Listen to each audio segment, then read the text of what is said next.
Greetings, sculptors. This week I'm going to be doing a second gesture sketching demonstration. I'm going to try to make this this demonstration a little bit more of a demonstration and a little bit less of a lecture. So expect more just straight sculpting and a little bit less talking, although I'll do my best. All right, so as you can see here, I have everything that I need in order to do a gesture sketch. I got a modeling stand, which we went over how to make those. I have my armature already all set, cleaned and sprayed.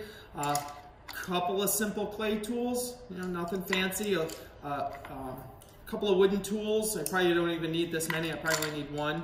My handy dandy loop tool, which I like so much. On this side, I have some calipers here, and of course my ruler, which I like to keep right here so I can measure. Additionally, I also have some pliers for just sort of getting the etc. And then, of course, the all-important tool right here, right? This is always the main tool that you need for working on something. Additionally, I have, I also have my computer set up over here, which I have my, my set of photos that I've already shot. In the crazy times that we live in right now, of course, I'm teaching from home, so normally this would be done with the model on the model stand in front of me, but instead I'm going to be working from photos here. And this is very similar to what people may or may not be doing at home. Also, a little bit out of camera view, I have some notes where I have some measurements that were taken from the model.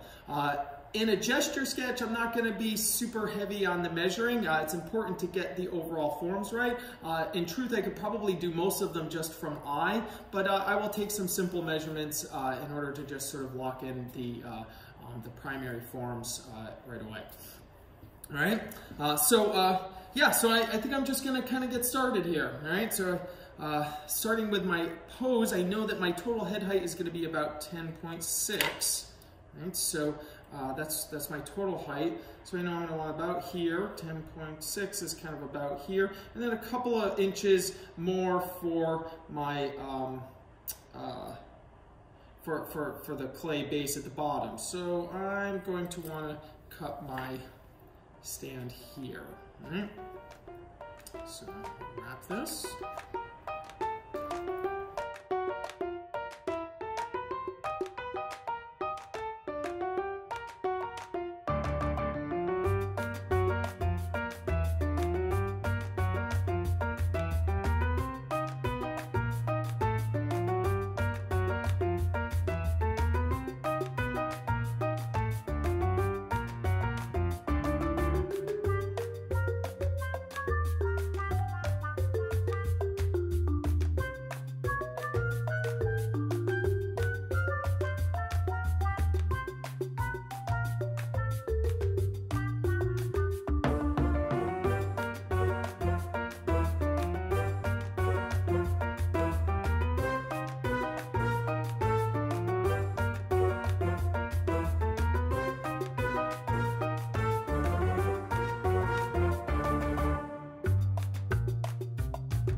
Alright, so I think that looks pretty good to start. Alright, keep in mind I'm keeping my arms out and out of the way. I'm not going to deal with anything like that. Alright, I got a nice sort of straight, sort of dominant leg coming up here, and this one leg is kind of bent and out of the way.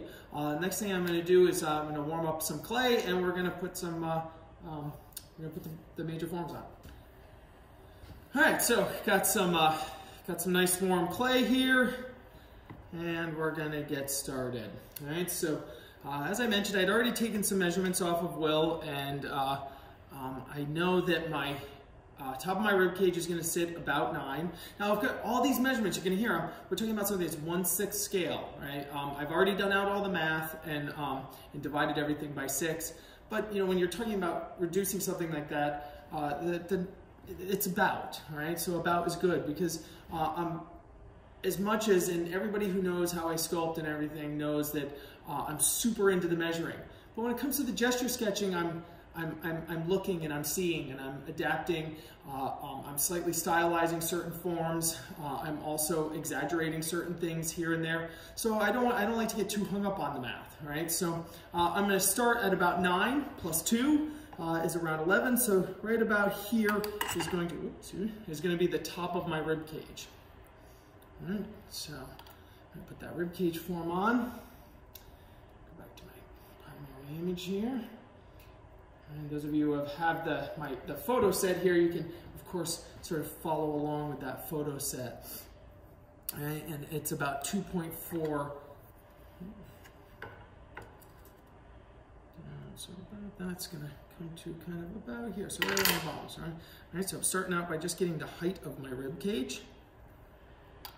Get that form on there. Spin it around a little bit.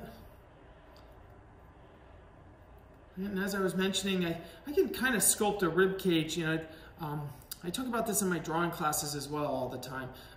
There's something about just simply memorizing the proportional relationship of the major forms. So, you know, you should be able to draw and or sculpt a basic rib cage form, you know, if you're interested in figured order, right? I don't think that this is a necessary skill for everybody to have, you know, but you should be able to sculpt a general sort of rib cage type shape just from memory, all right? And so that requires sort of getting enough experience down that you just commit those things to memory, right? You know, and there are lots of things that we just have committed to memory. You know, I would argue that a Major League Baseball pitcher could probably just sense the overall shape of a baseball, or a football player, you know, just without even thinking knows the exact length of a football, right? So there are lots of things in various areas that we just need to commit them to memory, right? And you just do it, and you know, don't really sort of resist it. There's no need to. And through over time, that will just happen naturally. You know, I guess maybe we don't even really need to. You know, if you just continually do this type of work over and over and over again, it will just happen. You know, you'll just know it. You know, like I was saying about the baseball players. You know, no baseball player is going to set about to be like, oh, I just really got to memorize the size of a baseball. That's just going to happen over time naturally, because, you know, day in and day out, every day they work with that particular thing. You know, and you know, as an artist, you know, what are the forms that you work with regularly? You know, what do you?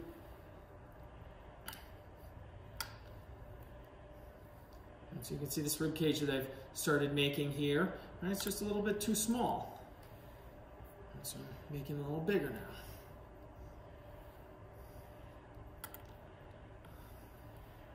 And I have the overall sort of ovoid shape kind of starting to happen there. Now, if you worked with a softer clay, you could probably just sort of clump the thing all up, but the clay that I work with is relatively hard, so I like to build it up in kind of dabs. And so kind of dab it together a little bit here.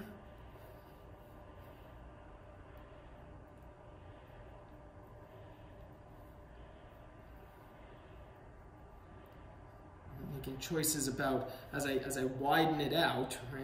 As I widen it out, I'm making choices as to, you know, which side do I add to, right? Because as I sort of look at my photo reference, I'm seeing, you know, that I want this leg to kind of stick out a little bit further. So as I'm kind of imagining that line kind of coming through there, right? I'm going to want this leg is going to be out about here, right? Which is kind of telling me that I really want to put a little bit more on this side, right? I'm going for around a little bit more than 2 on this sort of width here. And that's actually pretty close. Right? And it's not like, you know, this is the time when I'm working on the rib cage. I'm loosely kind of sketching, that's what we're doing. I'm loosely kind of sketching out my rib cage here.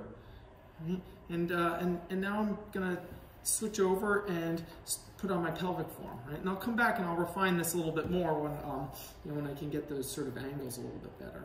Right? So for my pelvic form, it's about 2.1 wide, and it's going to sit between 5 and 6.2. Let's see, so 5, so 7 is going to go from there to about there.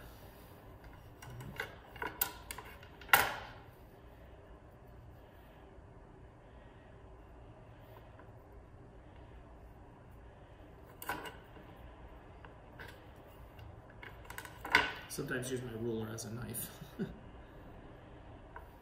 don't know if everybody does that, but I do that.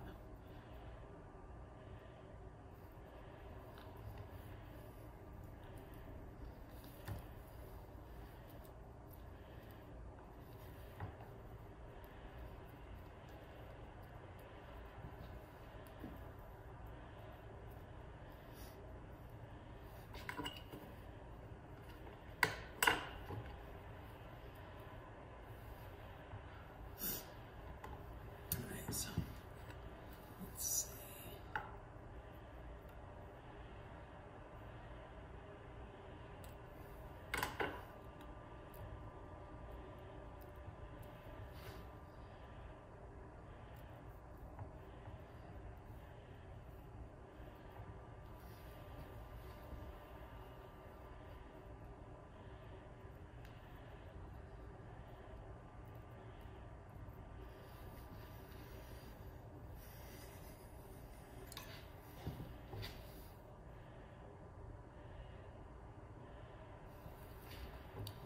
Center line on there.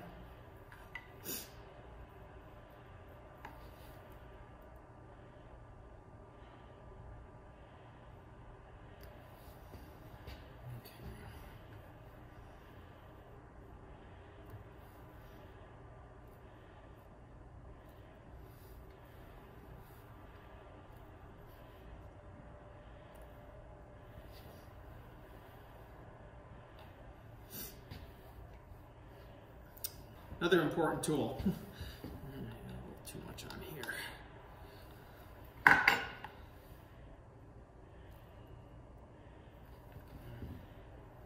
So a little bit more of that. Twist that kind of around.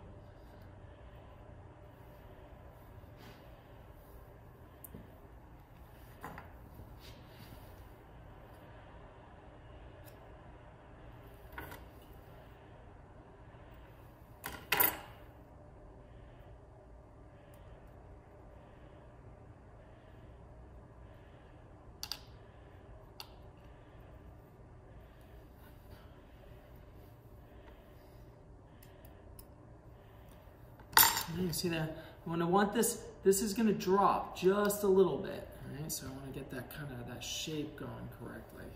Okay, check my measure here. All right, those hips are a little bit wide right now. So I'm kind of just take a little bit off on this side, I think.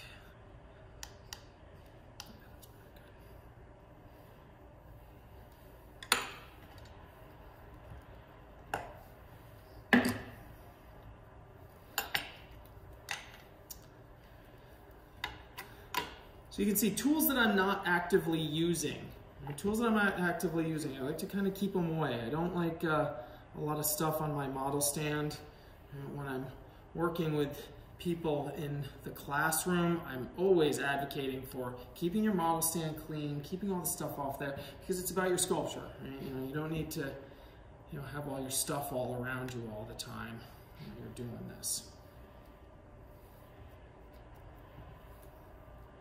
Sometimes we have a tendency to want to have every tool we've ever owned and or a cup of coffee or something like that.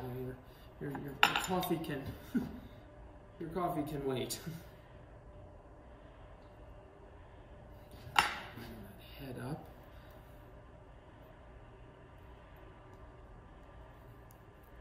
Overall sort of head form there. Same as drawing, right? You want to start out with a kind of cranial mass. add a jaw form on.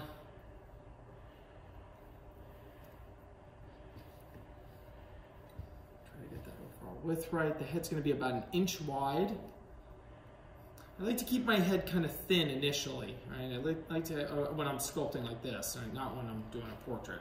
When I'm sculpting like this, I like to keep my head thin because it's easy to sort of be able to shift the placement of the head. It's easier to shift it by just being able to add more material on. So if you make it the right thickness right away, I just like to hang off on that. Okay, so let's get a little more on that rib cage.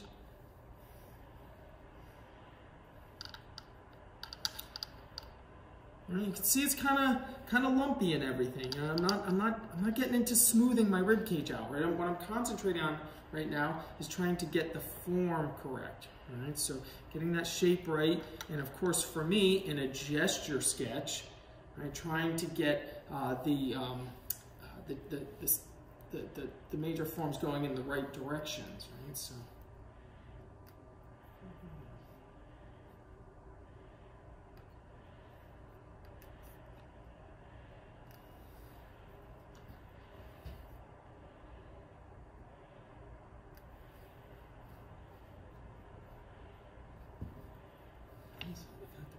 Here, right? The hips need to sit out farther than the back. And so I kind of get that box shape going out there. And because I made it a little thin here, I'm able to kind of build that kind of out. Right?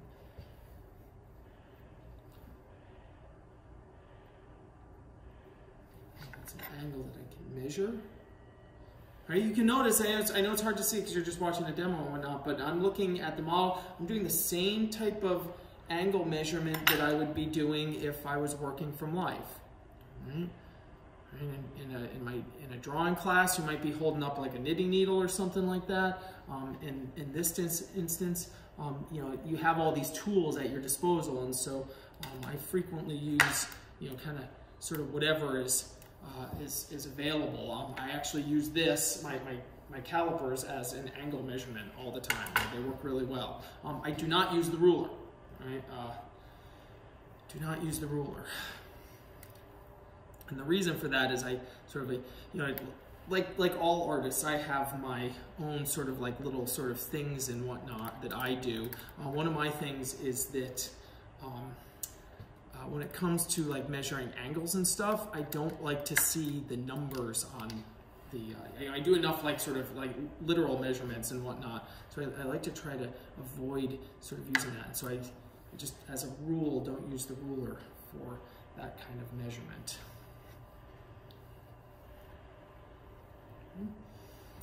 Let's roll this back a little bit.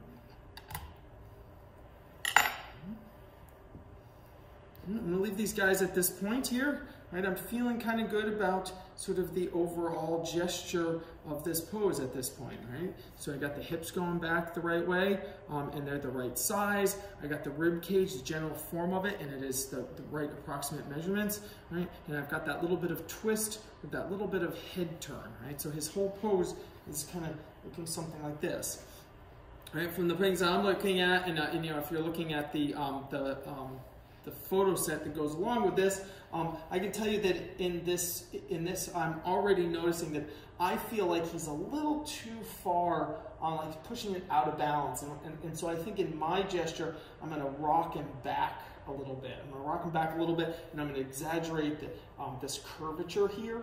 Right? So I'm going to rock that back and pull that in a little bit, and I feel that that's going to look better to me.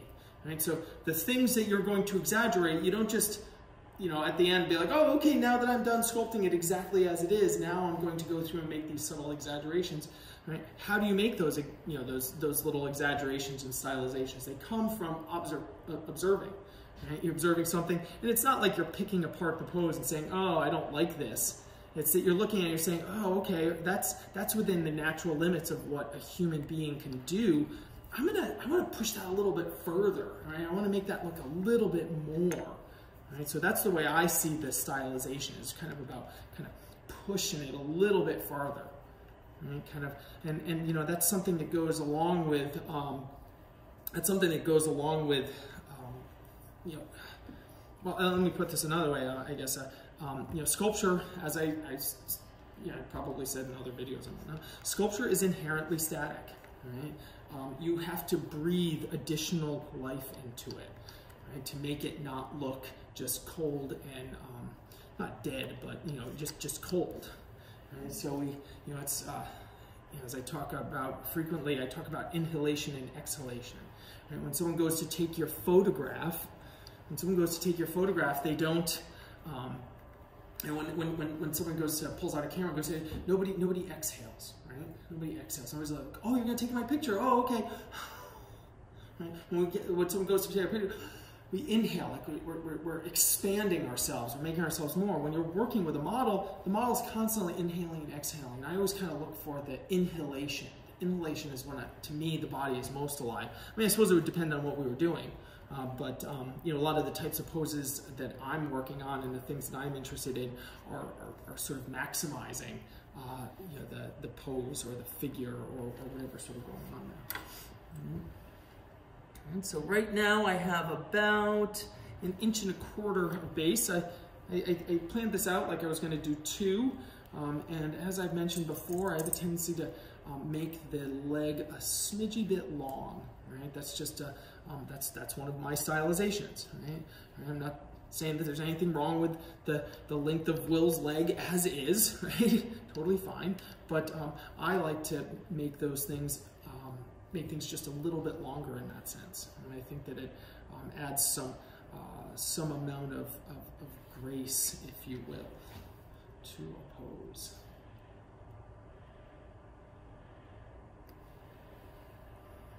So, starting here, putting sort of just an indication. This isn't a foot. This is not sculpting a foot. This is putting an indication of the direction that the foot is going. I might even have to bring that up a little bit more. Right? So. A little bit of a heel kind of coming in. And I'm always talking about you know, you have to kind of know where you're going, right? So that's kind of establishing kind of where that leg is going to be going. Now for this leg, I want to go to the side view first, right? So I'm sculpting this leg here, right? All his weight is on his right leg. That right leg is the dominant leg, right? That's my dominant leg. So, right, so the view I'm going to be looking at is this right here, right? So this is the view here, and I'm going to want to expand this out, and I'm going to pull this back. So that's what you're going to see me doing kind of from the opposite side here, right? So I got to get down low here, right? So I'll start actually by pulling the calf back. I'm going to have to pause in a few minutes, I think, because the clay is getting cold. Cold clay.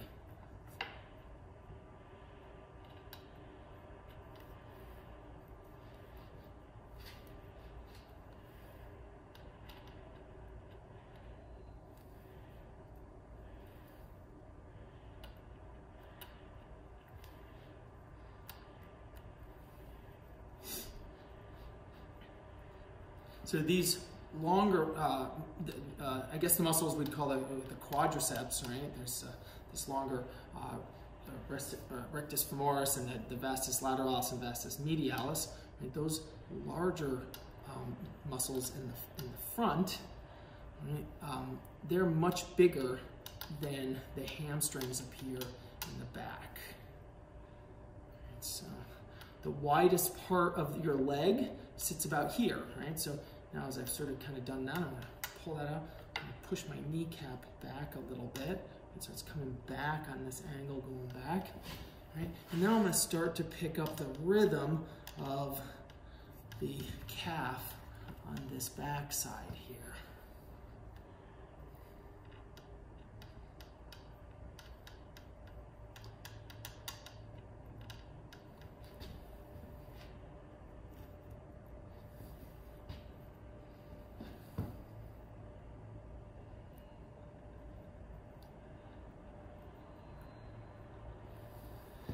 Now I'm going to need in a few minutes to measure, right? To measure some of this out and kind of figure out, you know, you want your lower leg and from the bottom of the heel to about where the top of the tibia is about half of the upper leg. But that upper leg comes all the way up here, right?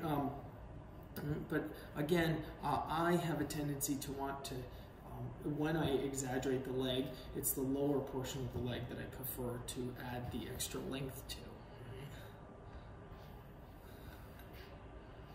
Right, so there you can see that's what I'm looking at on that side there. Right, so right, at this point, all right, I'm going to come around, I'm going to look at the front of the leg. Right, front of that leg, you're going to want that to come out a little bit here. Bring that kind of in here. Right. So I'm going to add the adductor muscles in here.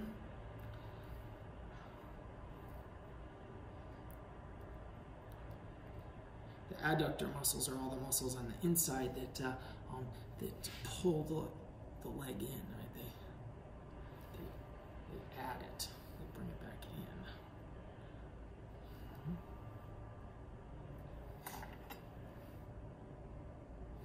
Okay, that's the farthest part kind of out here.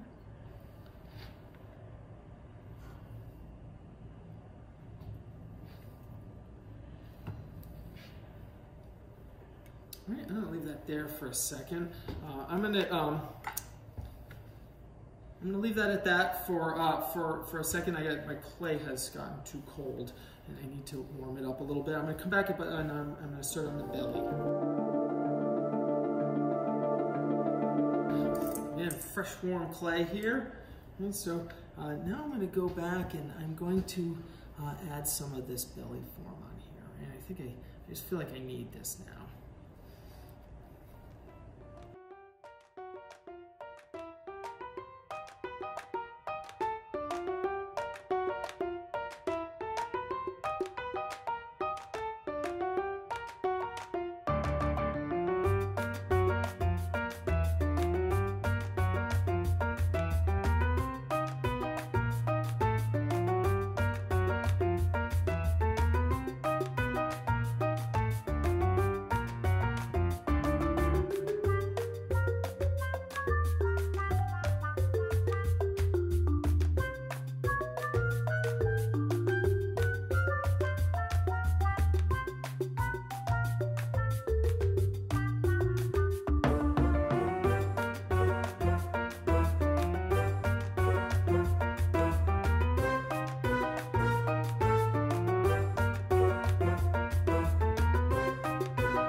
Many years ago, not many, I guess, a bunch of years back, I had the luxury of taking a drawing workshop, like a 1-week intensive with Jeff Watts out in California. Phenomenal instructor, in my opinion. One of many things that he said that particularly struck me, and I've always kind of remembered in reference to sort of making things, is that he said that every part of the thing that you're working on, like, well, he was talking about a drawing, but he said that, and I'm kind of paraphrasing a little bit here, it's been a bunch of years, but he said that every part of your drawing, every stage of your drawing should look good to you, or should look good. And so I think that when I was starting as an artist, I believed that there were certain parts that didn't look good, and I've come to realize that to me, I try to now make every stage look beautiful. So, like, I'm working on this leg right here, and there are certain rhythms and flow. There's certain rhythm in here, and the way that as I sort of look at this angle coming down here, and then this one coming here, and then this one coming out here, which this one now needs to be a little bit more since I've added a little bit here. Right? Making that look good to me at every single stage. Right? not subscribing to the idea that some parts of the drawing, well, that part or the sculpture, that part of the sculpture, that's just a stage when it doesn't look good. No, I think you've already lost. I think you've already lost if there's a part of whatever it is that you're doing that doesn't look good. Right? So that's just something kind of to sort of reflect on there a little bit.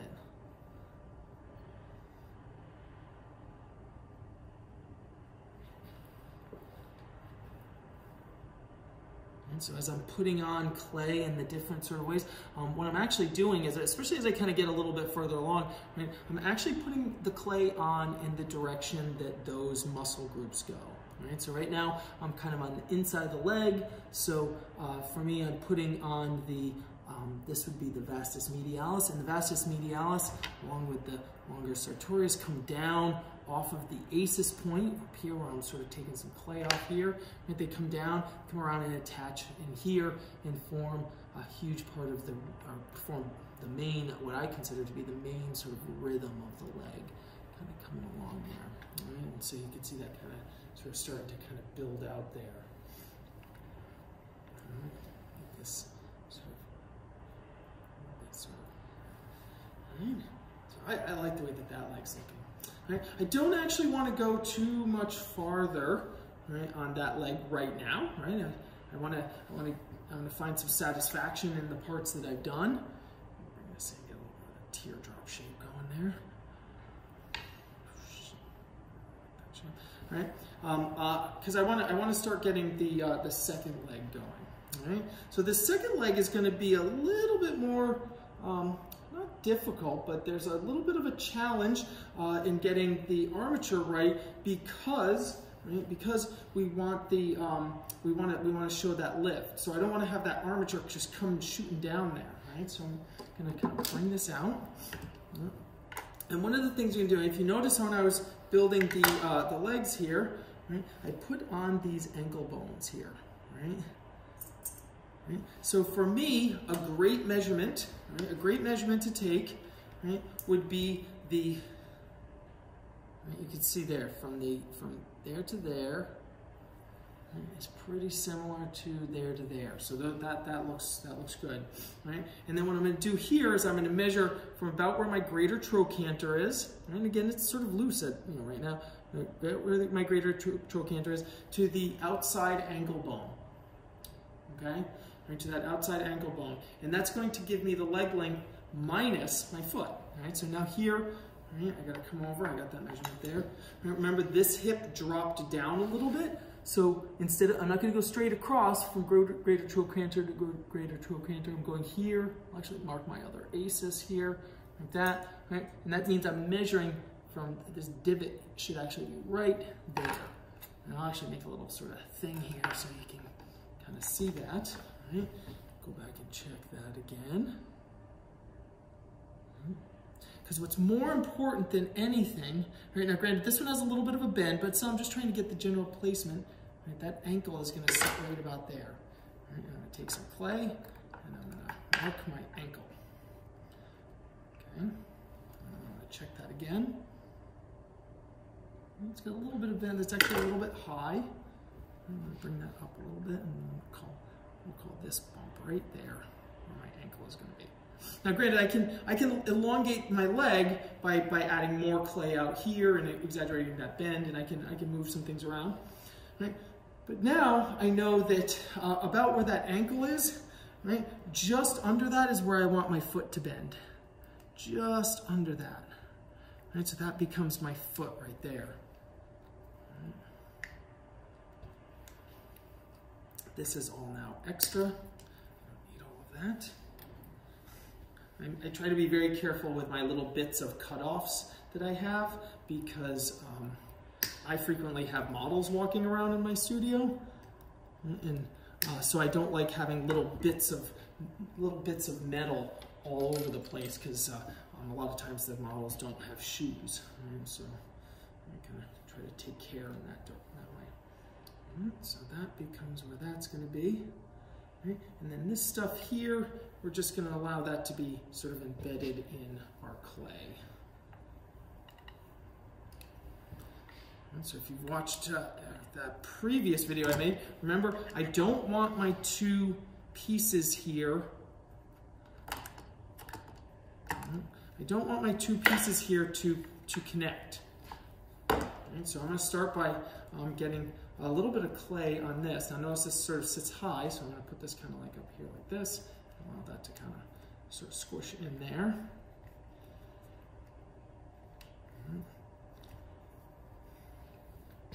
Okay, so this leg's going to come out a little bit. There's going to be a little bit of a bend kind of coming back like that.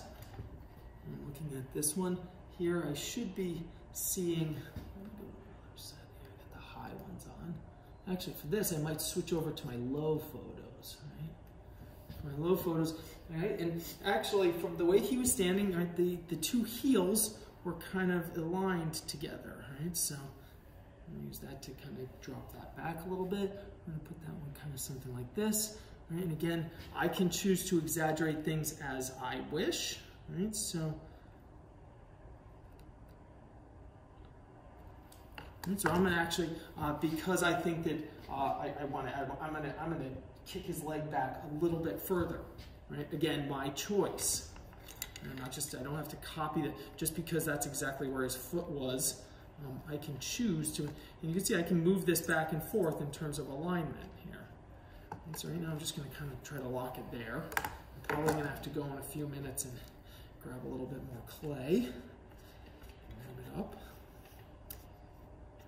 If you're watching this video in the summertime, you're wondering, why does Eric look so cold? That's because I'm filming this and it's snowing outside my window. And when I film, I have to, I'm going on a little tangent here. Right? When I film, when you're doing stuff like this kind of work here, this is a good place to go on tangents, right? When I film, I have to turn my heater off. So in the space, we have this big space here, and the space is gets cold pretty quickly, and I have a big industrial heater, which is very, very noisy. And so whenever I am filming, I shut it off, right? And because I shut it off, I have a little space heater over here, which is burning the side of my leg. Okay. Right, so I kind of have that going this way. Now I'm going to turn it in this direction, right, and go back to my photo set here. Right, well, I'll choose the one from the back here. Right, I really don't like that. I want this leg to kind of come out more, right? So in doing that, I'll probably have to squish some more clay underneath. Get that to kind of come out. And this foot is going to go kind of in that direction.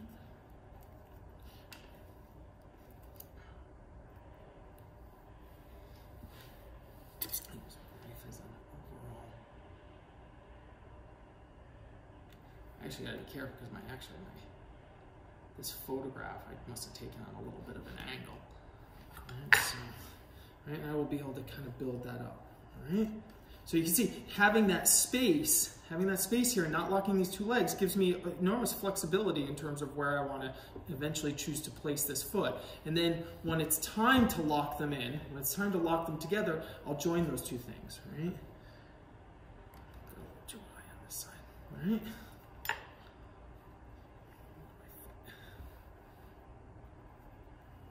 Time to get some more clay. Back, got some fresh clay. Turn the heater on a little bit, warmed it up. Now going to start working on this second leg here. Right? Similar to the first one, I think I'm going to kind of start by establishing my lower leg first. Right? So I'm going to make that leg kind of go in something like that.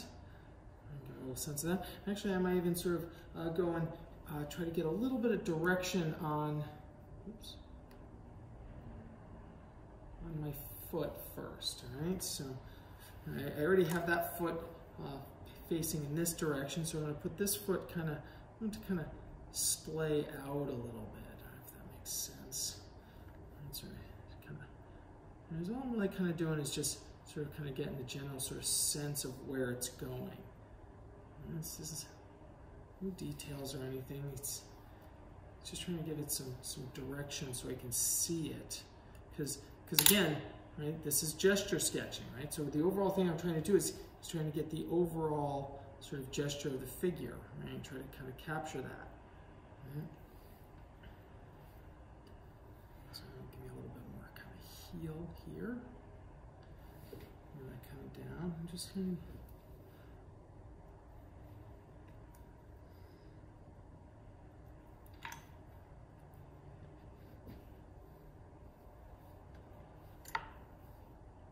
might be a little too big at this point, depending on. I don't want to make the foot too big initially because I want to feel like I can add more to the heel if I want, because I can use that to bring this section up. All right, so what I'm kind of doing is trying to get that sort of overall shape. A little armature popping through there, but that's okay. We'll end up covering that in time. All right, so we kind of get a little bit of a sense of where we're going there. Building my calf muscles a little first. And from where I'm looking right now, I'm looking at the outer contour of that thing, right? And get that sort of shape kind of right, kind of building up some sort of similarity between those two. Go to my side view. And here I think, because of the shape of this leg,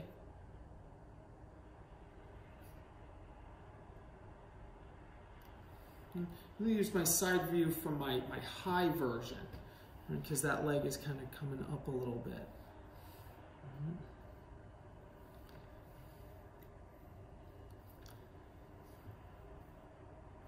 I'm going to be cautious with this, right? This armature, I feel, is a little bit going to be a little low. So before it gets in, I'm going to bend that up just a smidge there, right? I'll clip it in there, tack that down. I don't want to be running into a problem with my armature. Right? When sculpting, that's a constant issue. It's a constant issue. Right? Don't want to run into armature problems. A little bit different if you're doing, it's one of the benefits, I would say. There are many benefits to sculpting traditionally from life using traditional clay. There are some benefits also to sculpting digitally, and one of them is that you don't have to worry about armatures. Depending on what you're doing, you might have to worry, you have other concerns to worry about, when it comes to rigging the figures and things like that, but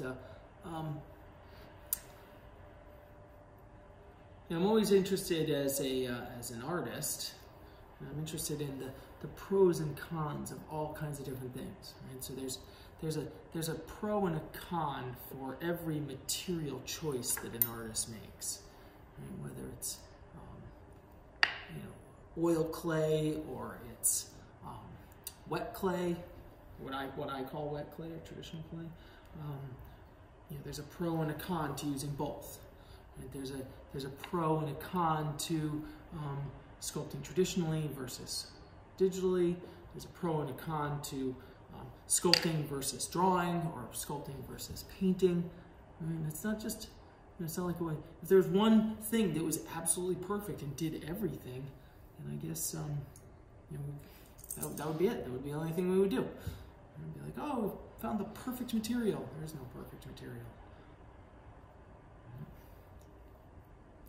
I find that working this way with clay in this way really allows me to study the form better than any other way. And so I'm always saying, that if you want to learn how to draw better, right? So a lot of people take my classes because not because they want to be figure sculptors like what I do, right?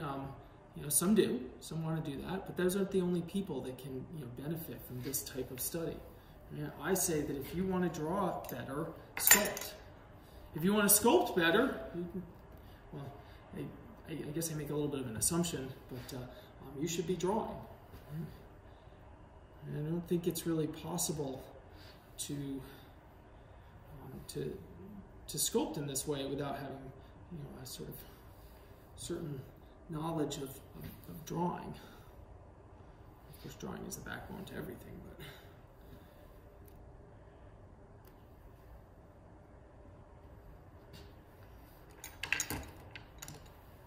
You know, and for me, this type of, I'm gonna work on my pelvis a little. Let's see. Going back up to that pelvic form, it's a little too thin. Right, I'm gonna bring it in as I sort of bring these leg muscles out. I work very anatomically, so I'm always sort of conscious of where the musculature is, and like right now I'm putting the, I should have maybe done this, I usually do this a little bit earlier, but I'm putting the muscles on the inside, those same adductors that I put on the other ones. Right, so, and I'm putting them on in the direction that they go, right? So they're coming in there, attaching to the underside of the pelvis, and then they're coming around this way. And then, of course, on the back here now, I'm working on the two hamstrings, right, which come down. And I noticed I kind of skipped a little bit over on this other side too. Right.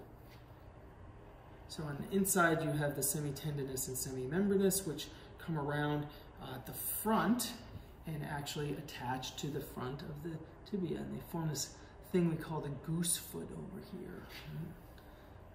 Talk more about that maybe in another longer lecture on legs to come. But this isn't really the place to dig in. This is not actually, and this is kind of important, I guess. This is not the place to study anatomy. Right? What we're studying here is we're studying gesture and movement, right? The gesture, movement, pose. Those are the things that I'm studying right now. All right, I'm studying how so for me right now, it's, you know, like, granted I got these arms kind of come out, but it's this kind of sweeping motion, right? So I'm trying to pull that gesture all the way up, right? It's getting a little awkward here, so I gotta bring that muscle up and kind of straighten that out a little bit more and get a little bit more on the top. Right, so to go back to what I was saying, right, this isn't the place to study anatomy, right, on a gesture sketch. Right? Being able to gesture sketch presumes a certain amount of knowledge of anatomy. You need to know some anatomy in order to gesture sketch. Right? You know, they feed back and forth. So the more anatomy you know, the better your gesture sketches will be. Right? Whether they're sketches on paper, in a drawing class, or they're sketches in clay. Right? But this isn't the place to study that. Right? The place to study that is in an écorché, right? Doing a traditional écorché, and that's where you would really study the anatomy and you know, really sort of, you know, my term, you know, sort of nerd out on every muscle. Here it's sort of, you know, just a sort of loose understanding of that, but you need to know that in order to get the forms to flow right. Otherwise your figures just won't quite look right.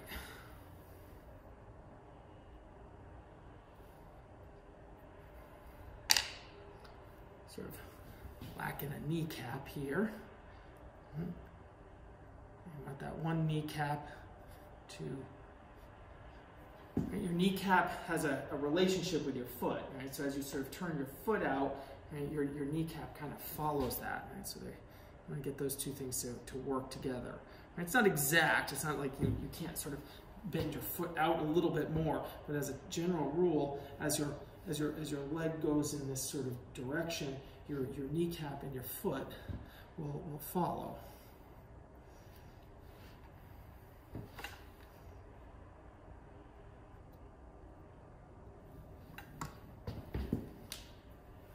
See, I gotta kind of get down low here in order to get these forms on here.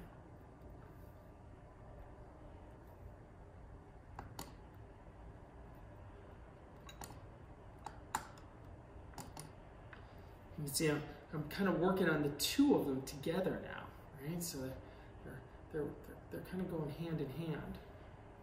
I kind of lost my ankle bone a little bit there, so I'm going to put that in, and I sort of get the flow to kind of go back right up and in here. Right?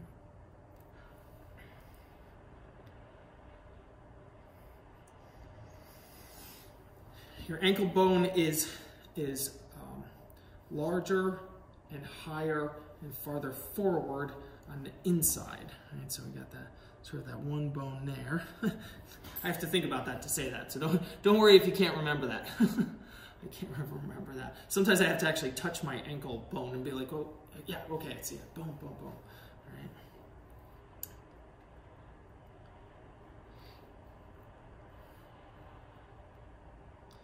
And so now, as I've got the general kind of feeling of the thing, right, now I'm kind of building up the forms a little bit more, and getting those legs to kind of work a little bit more. All right, I feel like I have the general sort of flow here. I'm going to fill in a few spots, and I want this to be a little bit wider out here. Kind of bring that down. I'll probably have to go in a little bit later with my tool and sculpt my knee a little bit sharper. Right, but right now I'm just trying to get this, because I actually want to move up into my torso. All right, so I got enough of those legs kind of going there. Right, I got something started there. You know, I could continue to kind of, and this will be kind of the tendency, right? You want to, you'll be like, oh, well, that ankle's a little too thin there. Yeah, it is, and I need to add some more clay there, right? Or do I need to add more to the back? Like right now, I'm not really sort of too sure on that. So, you know, I want to get up here more. Right? But I kind of needed these legs to be in this sort of way. I'm not really fully committed to locking them together just yet. I am going to put a little bit of clay in there, right? Just in between. I want them a little bit further apart, right? And I'm going to try to kind of squish that down just a little bit more. I'm still maintaining that space so I can cut that, because I feel like I want to spread this out more, right? But I kind of want to spread that a little bit more. But I'm not really ready to totally commit to that amount of space, because I think I might, when I start working on some of this, as I kind of try to drop that down a little bit more, I might exaggerate that a little bit more. I might not, right? But I think right now that sort of looks good. All right, so I'm going to go back to my middle set here. All right, just kind of look here. All right, I've spent a lot of time there looking at the legs. The first thing I want to do is I want to reestablish my center line. Right, center line's kind of straight at on the rib cage. Right, and then it's going to curve and it's going to come down something like this. Right. And so you can see I just put that back in there. Right. I'm going to even out some of these belly forms just a smidgy bit.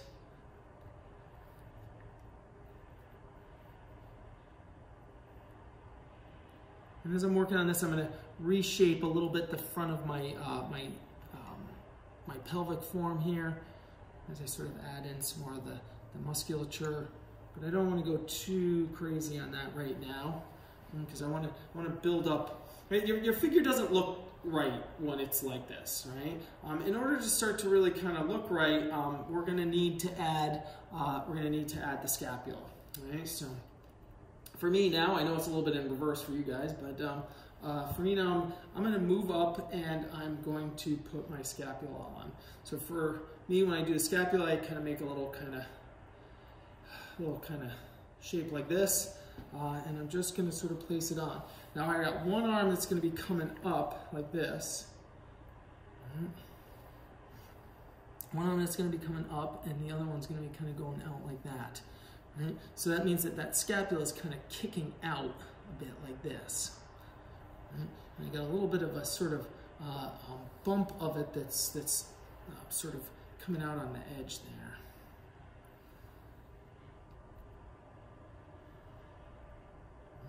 There's that. And this pump part is coming down, is bumping out here. Something like this.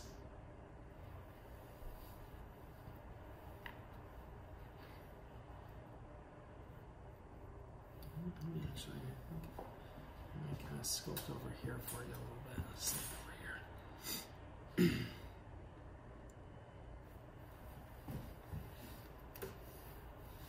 Just a little bit. Make my other scapular form. Notice how I'm making it kind of the same kind of size as that one.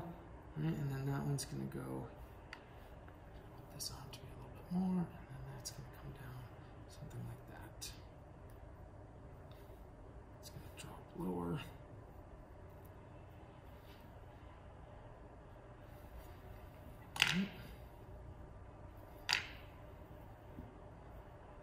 And this one, which is coming in, right, is gonna, I need to build it. So you see this one goes out, but this one comes in. All right. So now I'm gonna need to put this in and get that to kind of go like that. Get that kind of, you can see I need a whole bunch of clay up in here. Fill in some of these areas. So we'll work on that for a minute.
For this, how far over is my head sort of twisting?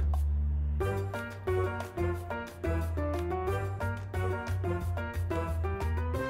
as you can see,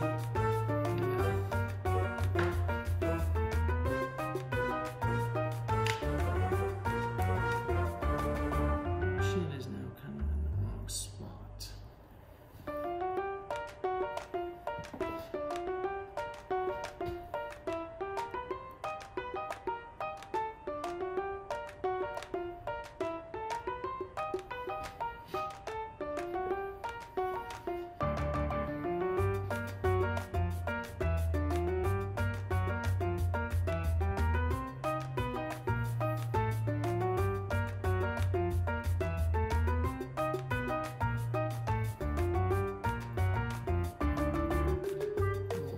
Sternal master muscle on here. Come down there. I'm going to work on the pectorals in a little bit, but right now I'm trying to get the trapezius muscles working on it. See, this is why I left my head thin, right? Because as I build my back sections out a little bit more, I'm not sure if I want my head to be more forward, and it's easier to just add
Right, so as you, I don't know if you could see earlier, but I was kind of struggling to get my some height under my chin because I want a little bit more of this sort of shoulder area here.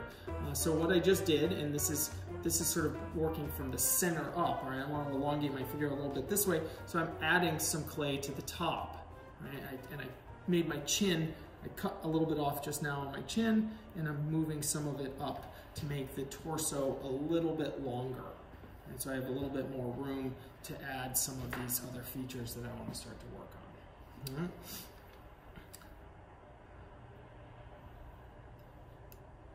A lot of times we talk about this shape here as an I-beam, right? But it's really actually more of a bow shape. So this is going to be our collarbones kind of coming in here. Let's just sort of take a little kind of tube of clay like this. I'm going to work one collarbone that way. And then I'm going to work the other collarbone this way. I'm not being super precise with these right away, right? So see how that kind of comes back in, and that establishes a little bit of the top of my shoulder form there.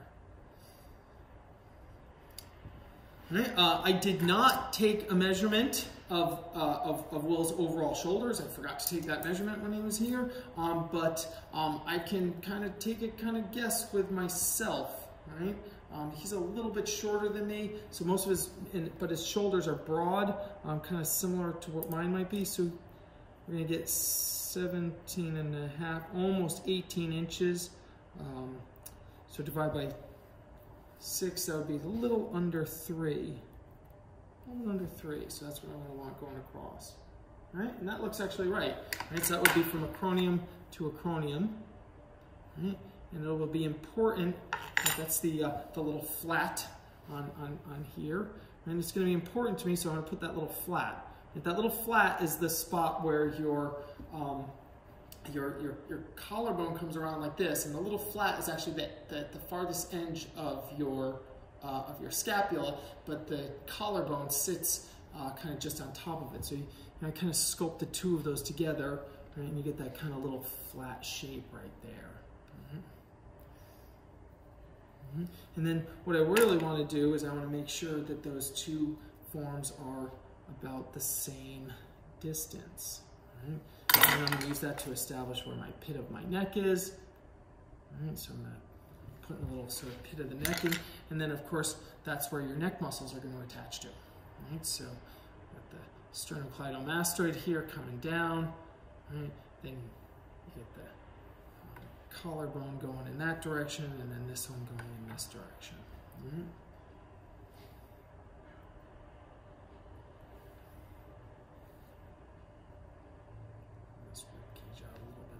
Side.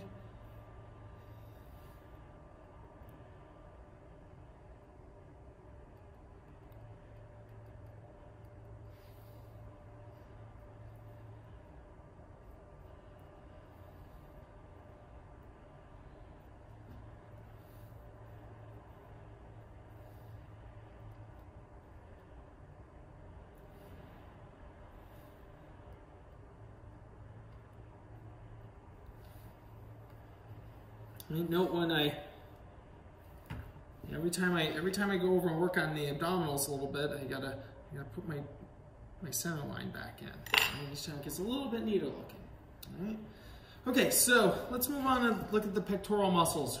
All right, our pectoral muscles all start here, and they all go to a point underneath the arm bone here. So when I put the material on here, what I'm actually going to do is I'm going to do something like this.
Stopping to look And what I'm doing is I'm looking for the overall movement. I'm looking for some symmetry.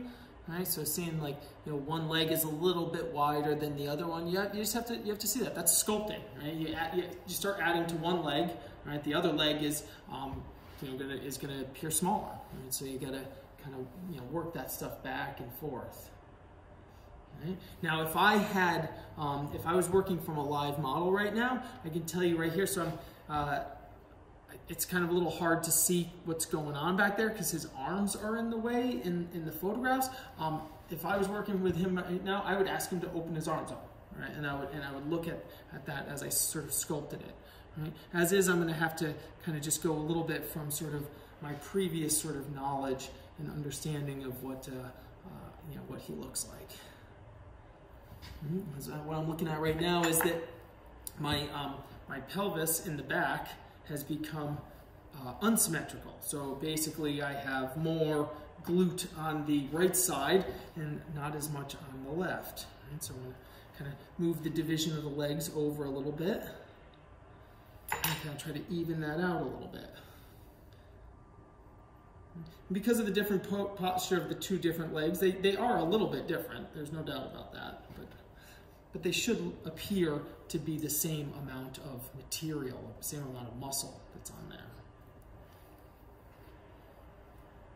And we talked a little bit about that. We all know that, you know, different kinds of, you know, sports can develop certain muscles more or less. But as a sculptor making a sculpture, right, you should be seeking to make the various forms look symmetrical.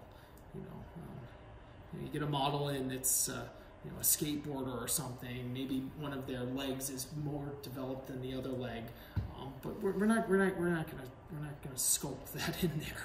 That doesn't. That's not gonna look good in a finished product.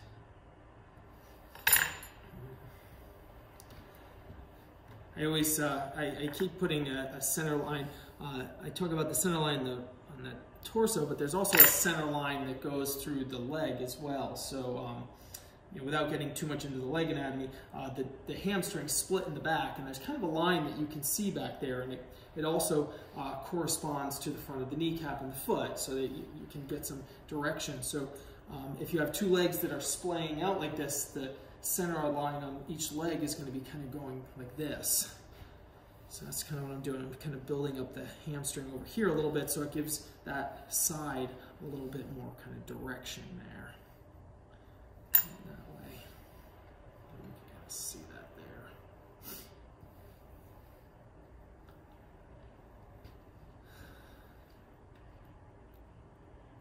Okay, I'm going to take another break there because this clay needs to get warmed up again, and we'll be back in a minute.